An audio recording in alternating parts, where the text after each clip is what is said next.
Man, this is the hardest 3-minute podcast of my life. I could spend hours on this subject, doing TED Talks or teaching at a college somewhere. But here we go. Today is the 100th anniversary. It happened on December 30th, 1922. Vladimir Lenin established the USSR. That stands for Union of Soviet Socialist Republics. There were 15 at the time in 1922. One of those, of course, was Ukraine. Now, Lenin, which, by the way, was a pseudonym, he was a brilliant guy, wrote tons of stuff. People in Russia loved it. And he became so popular that he just stuck with the name. His real name is Vladimir Ulyanov.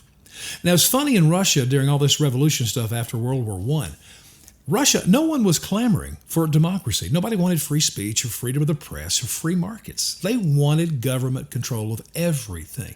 So everybody was a socialist. It was just a matter of which party would win. Well, the Bolsheviks won under Lenin's leadership, and interesting, 70% of the followers of Bolshevism were under 30 years old. So he takes over the nation. And the first thing you need to understand about Marxism is you have to destroy capitalism completely to be able to move to socialism.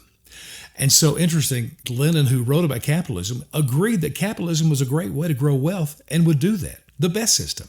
But that creates income inequality and the rest. So it has to be destroyed so you can get to socialism. Secondly, you've got to have, there's going to be no democracy, there's no free elections. You really only have one political party. And by the way, that's where the term communism comes in.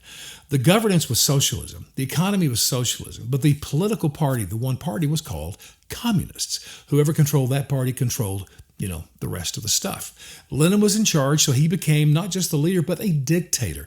He used that term. He said that's necessary to suppress the bourgeoisie, the rich people, the owners of property and businesses and that stuff. And then that led to the next part of socialism, and he used this term. And Lenin was not a violent guy, but yet he agreed that the only way you could get to socialism and maintain it was through brutality. And that's the term that he used. And of course, Russia became famous for killing and imprisoning and torturing millions upon millions of their own citizens. And this is where I have to bring in AOC and Bernie Sanders, who proudly say they are socialists, about this one point of brutality. So when you want to take all of us to this point of socialism, do you agree with that brutality? I'm sure they would say no. They'd say, oh, no. People would just come to it on their free choice.